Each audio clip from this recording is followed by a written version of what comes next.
Bulls fans, it's a Timberwolves Talkback Tuesday. We got your shot at tickets to this Saturday's print-inspired City Edition game. Tap the microphone on the KFAN page with the iHeartRadio app. Give it your best dunk call. Winners will be selected and emailed all day long. Full list of rules, KFAN.com, keyword contest.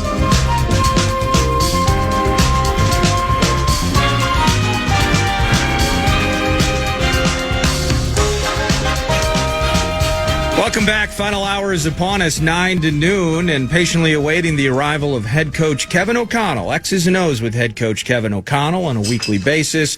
You hear it on Wednesday evenings, of course, but it'll be live 9 to noon. And these 6-3 Bears, I thought we did a good job kind of laying out just some of the oddities of this 6-3 Bears team. Next up on the docket, a nooner at U.S. Bank Stadium. Impromptu performance, The Analyst. And Chicagoland native, Pete Bercich, hanging out in studio for a couple of minutes. When we opened the show today, just kind of looking into the oddities of the Bears, whether this is a defense, Pete, that has 20 takeaways, a plus 14 in the take-give. No, they don't give it away. They don't give it away at all. They take it, but they don't give it. That's the other side to that, the other edge to that blade. Exactly, and so they're very selfish, but apparently in a good way from that part of things. But this run game, man, it's like 180 on the ground over this 4-1 stretch since the bye. Very different team, I think, even than what we saw week one at Soldier Field. What are some things that pop for you with the Bears in town this weekend? All right, where do you want to begin? Talk about offensively. That offensive line, Theo Benedet, I believe is how you pronounce it. Canadian kid, played left tackle. He's okay. Okay. Right? He'd be a guy to go after. Tooney's good. Dahlman's good. Jonah Jackson, we're knowing them. Darnell Wright is kind of a Jekyll and Hyde, where you'll see he's the guy that you're going to see the Twitter highlights on about him just killing people. Sure. But what they don't show you are the 5 times he takes a swing and a miss, right? So, yeah, a good front, not the best offensive line that we've seen, but certainly not bad. I think what stands out to me watching them is just how Ben Johnson is aggressive. That's what he's trying to implement and change with this Bears team. 4th down and whatever, we're going for it. We get a turnover. They get a turnover against. He had a 4th down stop right at midfield against the Giants. What's the next play? I'm sorry, it was after a turnover. Go deep. Yeah, throwing it deep. DJ Moore is the guy, right?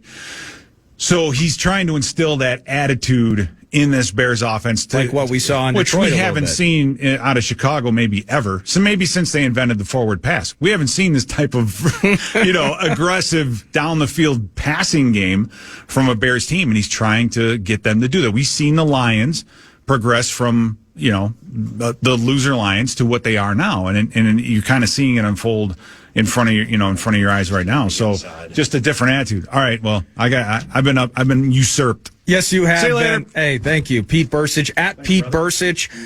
Eye in the Sky podcast on YouTube, not the Alan Parsons Project, but the Pete Bercich Project. You can search via YouTube, at Pete Bercich 56. And, of course, you can hear him Mondays, hopefully after a Vikings victory this upcoming Monday, thanks to Sioux Cup Manufacturing. Always appreciate Pete Bercich's inclusion 9 to noon. As I get my head out of the camera's way, and we yield the floor to the Vox and the coach. Kevin O'Connell, coach of the Minnesota Vikings, joins us each and every Tuesday at about this time. In the business, we call it X's and O's. If you're hearing it live on Tuesday, welcome. If you're watching it at Vikings.com, welcome. If you're hearing it Wednesday evening with the playback at X's and O's, welcome to you too. And the head coach joins us now. How are the wife and kids, and how are Bill and Suzanne doing? Well, no pool jumps this past weekend. As you saw, my dad after the Lions game jumped in his non-heated San Diego pool. As did your mom. Just about everybody did, but unfortunately, no pool jumps this past Sunday. Oh, wait, but, there was some pool jumping. Yeah, there was. The pool was empty though. But there was no diving board. No, that's right. Yeah, no, it was. They're doing well. Kids are doing well. Excellent. Fighting through a little. Got a sick kid at home, but we're fighting through it a little bit. Well, many listeners out there are going through the same thing. You have 4 children, right? Yes. So you have sick kid, which means you're going to have 6 sick kids. Exactly. Eventually, yes. But like a lot of things, it too shall pass. Like a lot of things. And we welcome Kevin to the show now. Let me ask you this question. Bill and Suzanne, I'm glad things are well. Leah and the kids, right on. Chicago's plus 14 in the take give with a league best 20 takes. How's that happening? Well, I think they, they've given up some yards, they've given up some plays, but they have really, very similar to us a year ago. If you think about it defensively, we were leading the league in turnovers, and it felt like all those extra possessions gave us a lot of opportunities to win games, tight games where we needed to, find a rhythm offensively, and we were able to do that. And I think it's been very similar. They've been able to force some big turnovers and some big moments, and it's ultimately led to, those guys having chances to win a lot of games. They've, Ben's done a great job, with that entire team. And I think DA has kind of really centered on, hey, we're going to force turnovers. We might give up a play here or there, but we're going to be explosive in forcing turnovers, getting to the quarterback at times. They've got a nice third down pressure package that's been very successful for them, allowing them to get to the quarterback. And definitely a challenge. As we learned in the opener, it took us a good bit there to find a rhythm, and then when we did, we were able to move it and score. Dallas Turner. I heard the press conference yesterday, and I'm how can the league look at that sack and find any problem with it? And as a teacher, like you are, you're a coach, but you're a teacher. Well, how does one teach? And subsequently, how does one learn to avoid whatever one allegedly did wrong? Yeah, well, you're here a lot during training camp. Pete, I think you're here every day. But you guys will see those guys doing drills on the heavy bag or on the tall bags of getting to the, simulating getting to the quarterback, striking and legally, understanding where the strike zone is. And then the last phase of that has become a big part of the league of protecting quarterbacks is that, fully putting your body weight on top of the quarterback as he goes down. It's probably the part of roughing the passer that, if a lot of the old school NFL fans and guys that used to sack the quarterback a lot in the league, I've talked to a lot of our former, Vikings legends that look at that and say, how in the world can that be a penalty? But the way the line by line rule of roughing the passer is now, it is indeed a penalty. And you just got to try to find a way to slide, off to the side in any way, shape, or form you can. It's very, very difficult to do. It sounds like it's going to lead to a face mask. And either that or, you're going to have a guy missing some opportunities on sacks because they're, trying to maybe start that process to slide to the side early or quarterbacks, unfortunately they do move. Jonathan Grenard, if the quarterback didn't move, Jonathan Grenard would have about 10 sacks right now with how much he's gotten to the quarterback. And that's just part of it. But it makes it very difficult for these guys to play violently and physically and defeat blocks. And then when they arrive at the quarterback, there's a whole new set of rules that are in play, and they've been, it's been a few years now, that rule, and we understand it. Okay. Well, and this is, this is not like Paul Allen, Homer announcer guy, because in the game at Ford Field, honestly, I thought there were two calls against the Lions that I thought were garbage. Yeah. And when Pete and I are calling the game, I'm like, well, I don't get that, man. Hutchinson, whomever else it was. So this is just trying to get a hold of it on a week-to-week basis, because we've seen somebody sack, hit, and then they lunge their body super heavy on top of the guy. Yeah. That wasn't it. And so now if you wrap up around the waist on the sack, well, your full body weight's still coming down on somebody. I just don't understand. Well, I think I heard the press conference yesterday. I still don't understand. PA, it. We've had some, we had a week-to-week instance of an interpretation of the rule, and I know it was discussed a little bit, and it ended up being ruled a clean play when there was fast motion down by a receiver and kind of a pseudo crack block on Gink on a screen play. He ended up making the play on the play, but we just wanted clarity, so we got a little clarity, and we're told that was legal because of this, and this. So, and then we have a circumstance with Adam Thielen there on a pretty critical down where, based upon some of those interpretations, we're trying to execute kind of a pick play there, and at at or behind the line of scrimmage, and you have to try to make that legal. They determined it wasn't. There was some levels to it that kind of seemed like they were working through it. But what I've learned in my 4 years' time is crew to crew, there's going to be just different interpretations of how they see. Okay. Depending on formations, depending on things. It's happening fast out there. Those officials have a very, very difficult job. But I've just learned that week to week, the line could be read from the rule book the same way, but might be played out a little differently, and that's part of football. McCarthy, your quarterback. Who, in your estimation, would be the best quarterback in the history of Minnesota Vikings football? All the way back to 61. That would be Fran Tarkenton. Fran Tarkenton, HOF, right? So that would be the statistical and realistic right answer. In Fran Tarkenton's first 4 starts, he threw 1 touchdown and 6 interceptions. He completed 50% of his passes, and his yards per attempt was a whopping 5.5. 5.5. Fair to say, and he ended up in the Hall of Fame. Fair to say, with young, inexperienced quarterbacks, there have been and will be performance-related swings. Yeah. Is it just fair to say that? Yeah, I think it's just, there's going to be natural growing pains that sometimes unearth themselves where, it could be the same rep from a practice rep that was, JJ had an unbelievable week of practice last week, maybe one of the best Friday practices we've had around here in a long time, and that went for our whole team. But then when you get into the games and just, snaps accumulating on top of each other from a standpoint of, protections and, getting hit as you're throwing on certain plays, even when I thought our O-line did a pretty decent job protecting them and giving them some clean pockets. What was the pocket movement like? What, did you move into some issues where maybe there's 3 or 4 more completions if we're not getting a block shot from one of those D linemen as we're navigating the home base of the pocket, and that can our tackles were doing a good job setting the width for the most part. And sometimes it's a subtle climb instead of 2 or 3 climbs.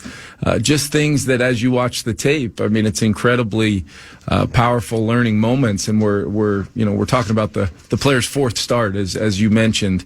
But all of that being said, I think he's really shown some real flashes of the true competitor, and this guy is out there giving absolutely everything he possibly can.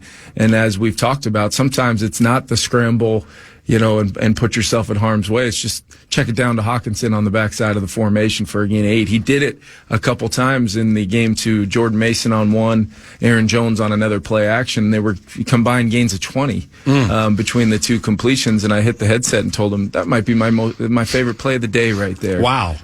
Just because it's just the understanding of a shot called, not necessarily meaning a shot taken. Yep. Completion mindsets, no matter what the variation of the play is. And it became difficult for our whole group, being behind the chains, due to the self-inflicted things that we had pre-snap the other day. And you would have loved to see some of those plays, earn first downs off of runs, maybe stack some more runs. I would have loved to see it because that's, what our plan was going into the game, but plans are always something that need to be adjusted to try to win the football game. Kevin, and you just mentioned it, with the tip passes at the line, is it, or as you would say, block shots? Is it mostly an offensive lineman's job to present, as you would say, those block shots to prevent that is, or does most of it fall on the quarterback? It's hard to put it all on the old lineman. We teach techniques to try to get hands down.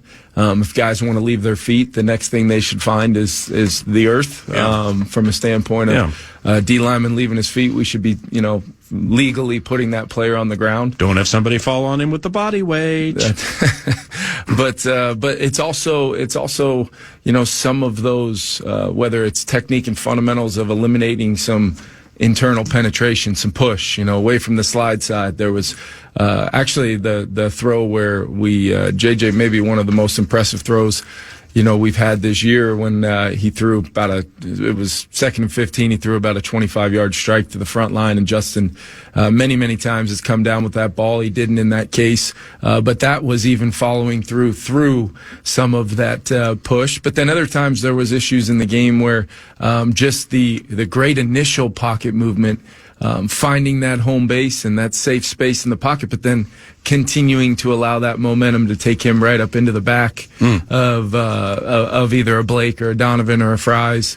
And then those guys, Baltimore was huge in the interior. They weren't really dynamic rushers, but they affected the quarterback by getting either push or when they were blocked, they were getting their hands up and getting their hands on some footballs, which were critical because all four of the block shots, it's easy for me to sit back and say they're all completions.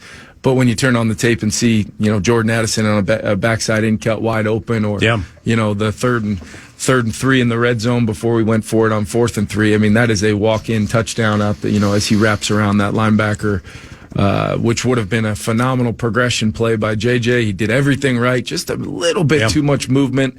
And you know what? The first thing he said yesterday when I was watching the game with him was, if I could just settle down on that second or third hitch.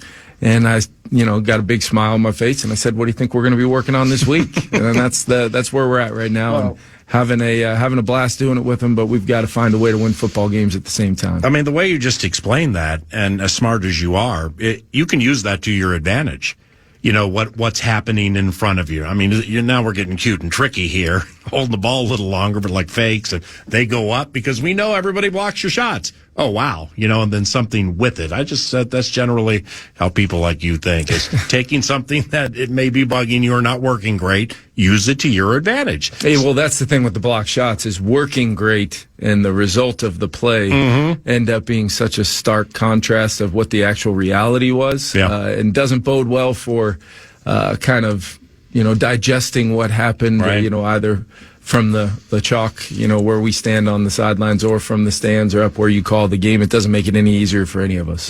That's Kevin O'Connell, head coach of the Minnesota Vikings. This is 9 to noon. We have a talk back coming a little later on a talk back Tuesday for the head coach. And he did mention false starts. So end of the equation.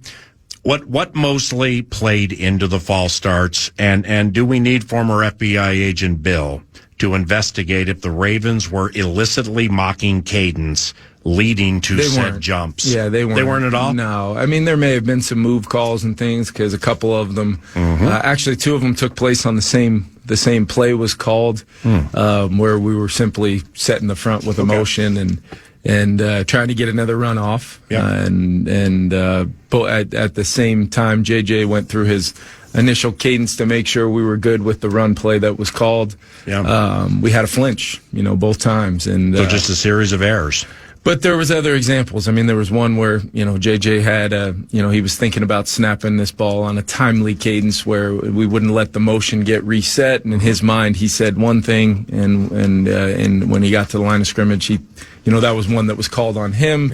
And then there were some other times where, we were trying to communicate up front a little bit during said cadence, and there was just some confusion there. I think we've got to have a crisper huddle operation. I'm a big fan. I've said this before, of if the huddle is clean, everybody breaks the huddle with total, absolute certainty of play, formation, play, motion, whatever it is, and ultimately have that clean huddle break. It normally leads to clean execution for sure in the pre-snap, and we absolutely were totally crushed by it the other day, because they were all on, like I said yesterday, 5 out of the 8 were on earned first down or first down, where we were stacking momentum within a drive. And it's been a theme all season long, is stacking positive plays. And when we do that, we're able to move the ball and score with some pretty consistent performance. And then when we have those, and I certainly have my hand in it, it is absolutely something that I've got to try to find a way to limit those negatives that happen post-snap with the play call selections. And I absolutely can continue to fit what this team this year does well with how we call these games. But at the same time, we need that total focus and absolute certainty of what my job is pre and post snap as an all 11 group. And good things happen for the Vikings offense when we do that, and that's what we're going to continue to chase. Well said. The team's response off the Chargers loss was terrific, and that of professionalism, efficiency, and ferocity. Likewise off Atlanta, Cincinnati paid for it. So I would imagine you're absolutely expecting the same noon this Sunday against the Chicago Bears. Yeah, I just know we've got we've got the group that they'll respond, they'll band together. They're as focused as they've been all season long, and what I've challenged these guys for, even going into last week, was we need to start showing at this point in time in the season that we've got that competitive stamina to do it week in and week out consistently in games without the lapses of times in games where we allow our opponents to recapture momentum if we have it, or it becomes further and further away from our grasp, and that's where we're at in the season, and it's great to have the response, and I know our guys will put together a heck of a week of practice and be ready to go Sunday, but we've got to start seeing it consistently to give us a chance to get to where we want to get to. Before we close and get into some Bears minutia, we're heading into the 10th game now. Why do you think there are just 3 interceptions? Why do you think you guys have just 3 interceptions through 9?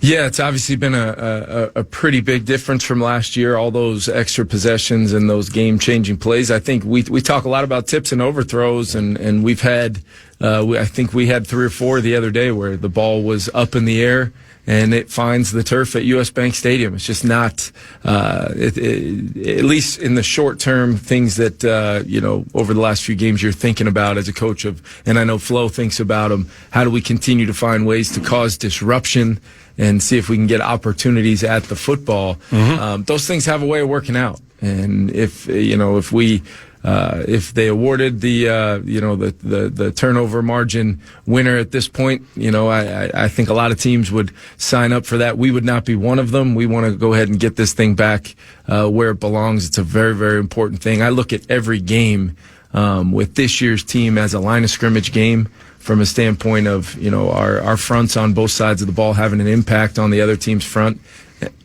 And then PA, we got to be all about the ball. We got to start winning the turnover battle. We're 33-4 when we break even or better. Yep. Since I've been coaching this team, and you show up to the stadium even, and that's on us to keep it that way or improve our standards there.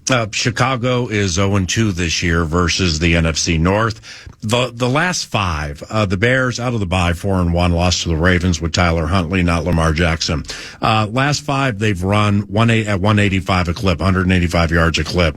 What's that doing to help them win? Well, they're running the ball. They're running all the complementary plays off of their run game. I think their O-line has really gelled when you watch them. Mm-hmm. I think the acquisitions they made in the offseason, I think their right tackles, Darnell's turning into one of the better right tackles in football. And they were able to kind of solidify that left tackle spot. That seemed to be kind of up for grabs there for a little bit. But they're playing, they're gelling. And then I think what that's allowing them is not to be so drop back oriented in the early downs. You're seeing a lot more of the deeper play actions. You're seeing a lot more of the keepers, the movement game, the screen game off of their run game. And, what we've got to try to do is stop that run game and force them to be a little bit more of a one-dimensional team, by putting them behind the chains, 1st and 15, 2nd and longs, things like that. Yes, sir. Wide receiver DJ Moore has 3 touchdowns, 1 receiving, 1 rushing, 1 passing. The Jefferson pass Sunday was a beauty. How do you know when to run tricks like that? Well, you're attempting to call them in moments where we've had several called this year where we just didn't get the look, and we end up canning the play, changing the play to something else, and coming back to it again and trying to get the look. That was a little bit more of a longer yardage situation where kind of a breather play for JJ where he doesn't have to drop back and read the defense and make protection calls, and we elicit the response that Justin gets when we throw him the ball. Now, ideally, in a world where you get the exact look you want for the play and there's 1 player to block and you have 3 linemen to block them, ideally you'd like to find a way to get those yards to convert. Sir. And then we would have started the game 4-4 on 3rd down. And what does that look like?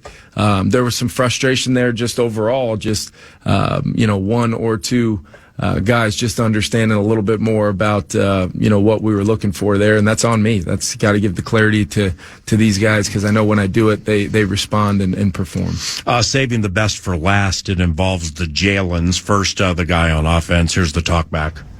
Good morning, Coach O'Connell. This is Corey from Duluth, Minnesota.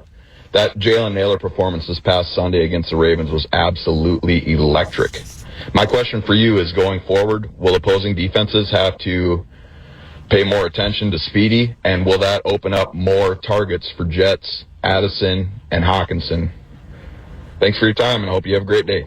Thanks, bud. Yeah, it's a great question, and really we've been, you and I have talked about Speedy a lot on this show, just any chance I get publicly to talk about him, because it's not always... Since 2 preseasons ago when you featured him in the preseason games. Yeah, it's just not always... the ball doesn't always find him, but it did this past Sunday, and he was, absolutely fantastic. Some third down...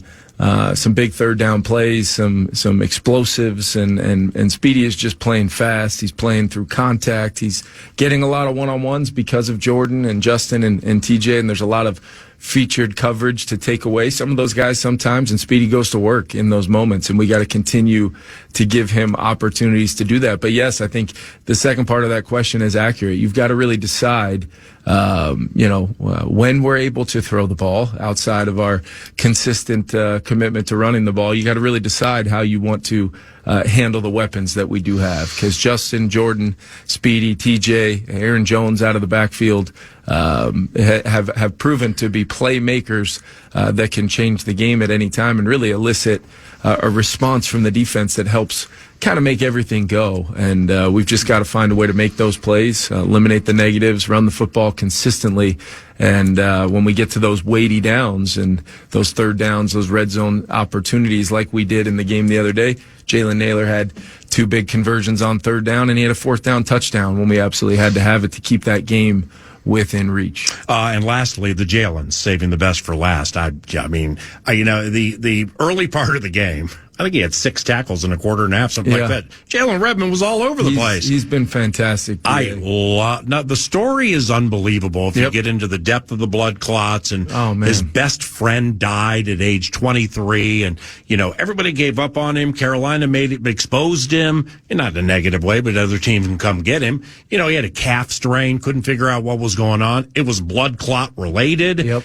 Quiet going kind of guy, but he is just a rolling ball of butcher knives on that defensive line, getting around specifically these bigger offensive linemen. I thought in the first half, I thought that's as good a work against the run as I've ever seen him do. Yeah, and he's lined up absolutely everywhere. I mean, you've seen him at defensive end, you've seen him at nose, you've seen him at 3 technique. I mean, he is capable of just about anything, and we really have needed that just with the versatility of Jalen Redmond allows Hargrave and Jonathan Allen to be not only in their multiple spots they're comfortable at, but playing the play style that we brought them here to do. And that's been big over these last couple weeks, seeing that come to life. But I'm so glad you asked about him, and he has been a phenomenal story. And if you see him walking the halls around here, he's never ever had a bad day, since I've met him. And same with Elijah Williams. It really is remarkable, because those guys, I've seen some D linemen now have some bad days because they got to be down there in the trenches all day long.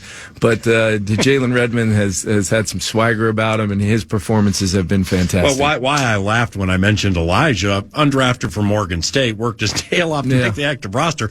I don't know if he had been on too many airplanes, but it's like he was so wide-eyed with these cities teams get to fly to and the hotels and wow. I mean, he's just so authentic and fantastic, just like Jalen Redmond, just like you. Tear it up this weekend, all right? Appreciate you guys. And we will preview Lambeau Field next week. That's Kevin O'Connell, head coach of the Minnesota Vikings, and I'm Paul Allen. That's X's and O's. We'll be right back. To go crazy, Wolves fans. The debut of the Prince-inspired City Edition uniforms. It's happening this Saturday against the Denver Nuggets, and you could be there. Check out our contest page to see how you can win a pair of tickets to Saturday's game to be the first to experience the uniforms, the Prince-inspired court, and a whole lot more. KFAN.com keyword contest center today.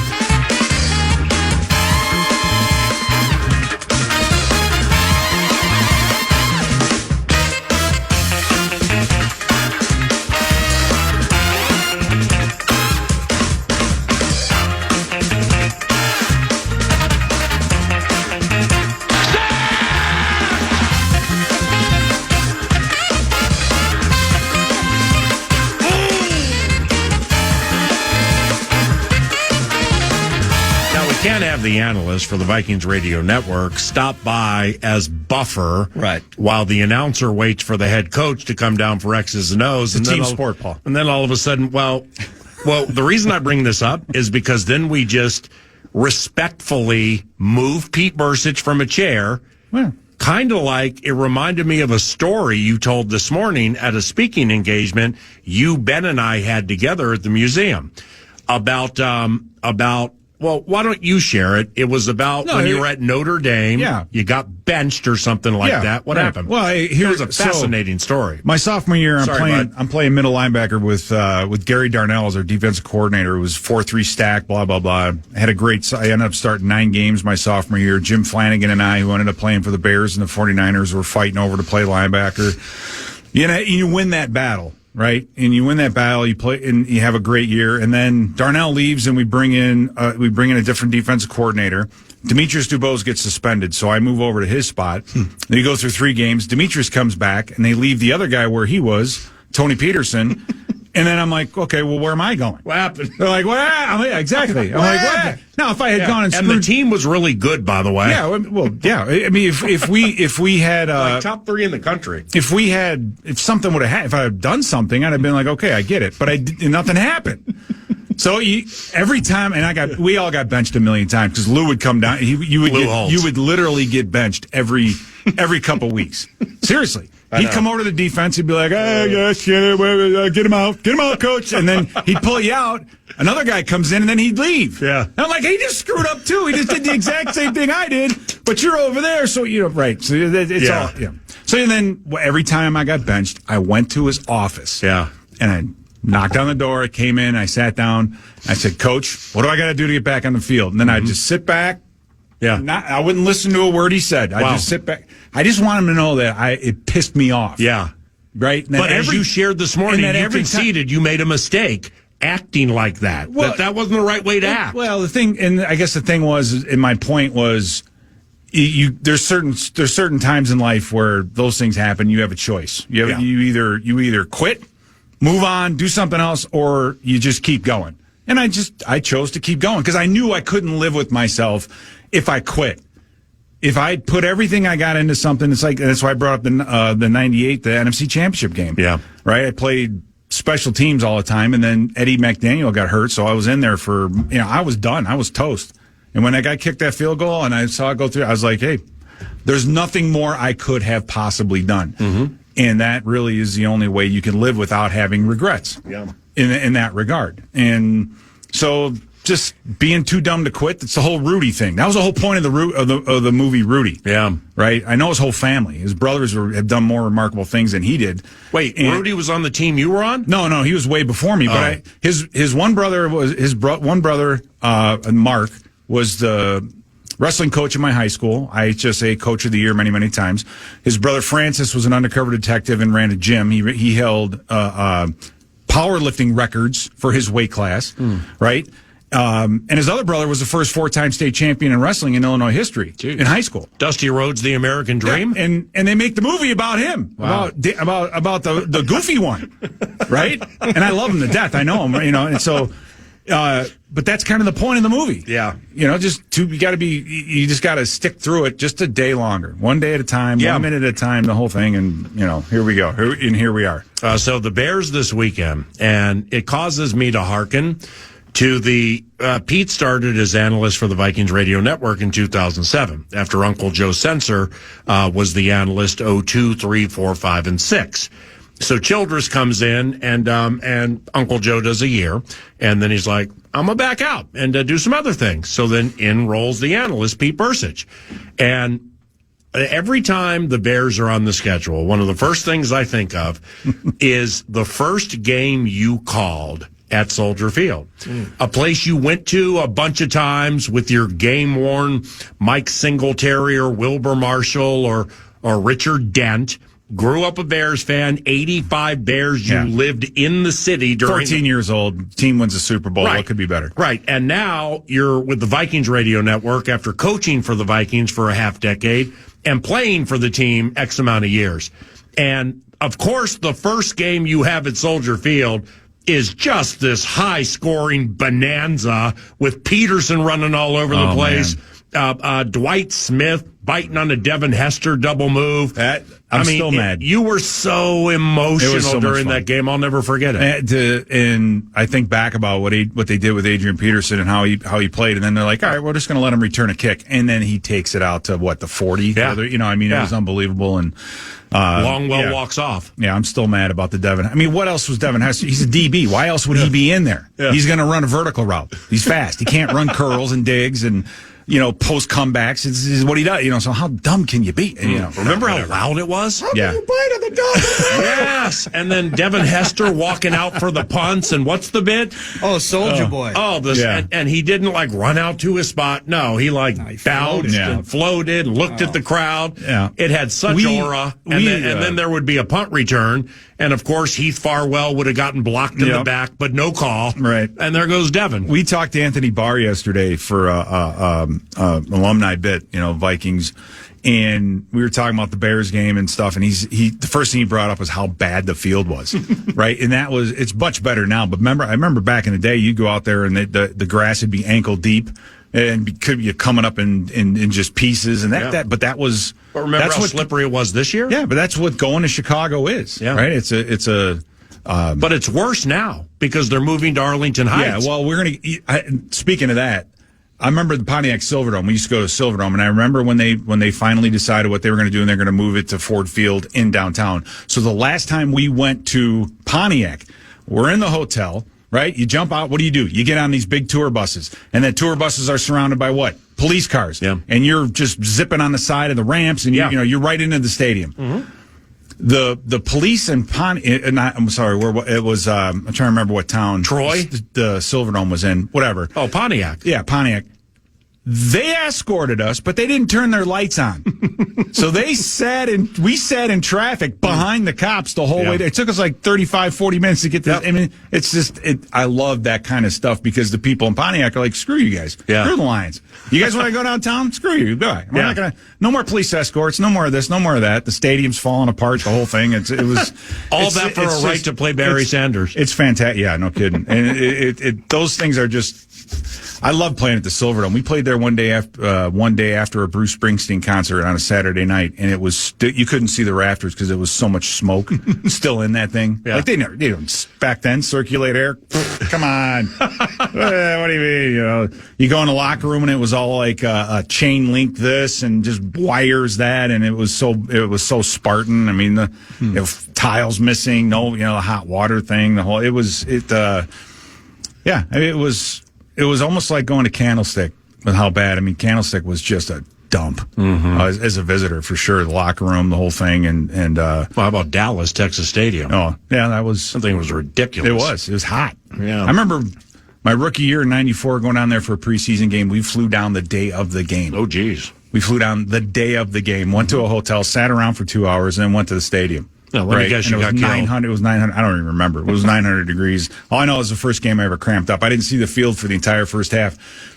I got introduced to performance drugs in the locker room as a professional, right? Like we take things in college, but you do it when you went out partying. You didn't do it when you were playing, right? Because we got tested and everything. So Scotty Adams, if you remember him, probably maybe there might be two people listening that remember him. He had a tackle box, a Plano Rapala fishing box full of pills stuff. He's like, all right, take some of these things. And I'm a rookie. I'm like, okay, I'll take them. Yeah. Before the kickoff, I am just feeling great. The whole problem was I didn't see the field till the second half. Uh-oh. So by then it was the crash. It was a crash, and they're like, "All right, Monty Kiffin's like, okay, rookie, get out there. You got you got all of it. You're covering punts, kickoffs, and whatever." And I remember cramping up on the. I never cramped before, and I remember getting on the bus on the way back and just had, you're sitting there, and all of a sudden someone in the back stands up and they're like, "Yeah!" And you're like, "Oh, there's a cramp," and I was one of them. It was. Those are the days, man. I tell you. When we get the opportunity to down memory lane, we go with the Analyst like we did this morning. It was the Capital Club. That's what it was called? Yeah. This morning, with Ben Lieber and Pete. Man, some good stories shared. Thank you, bud. See you soon. All right, see you. Bye. Pete Bercich, at Pete Bercich via Twitter. Final segment next. Hey, thanks for the good times today, everybody. Always a joy coming over to Twin Cities Orthopedics Performance Center. And copyright Dan Barrero, the host of Bumper to Bumper with Barrero, 3 to 6:30 weekdays and Sunday sermons. We have some big knockers tomorrow, 9 to noon. Courtney Cronin, with the Bears focus tomorrow, Courtney Cronin from ESPN will join. Lavelle Eniel III will be in studio at 11 o'clock. And I believe Chris Finch, head coach of the Minnesota Timberwolves, will be joining tomorrow. Likewise from Mike Florio. For Eric Nordquist, I'm Paul Allen. Thank you very much, Brett Blakemore, for the production. Thank you, Kevin O'Connell, for joining at 11 o'clock today, chatting out J.J. McCarthy. PJ Fleck is next. And skipping the steps, even if they're difficult, as PJ says, well, you just can't do that with J.J. McCarthy, as Kevin shared today. That was great. Thank you for listening. Bye-bye. Podcast today's Paul Allen Show, or listen back to previous show and interviews by going to the iHeartRadio app or KFAN.com.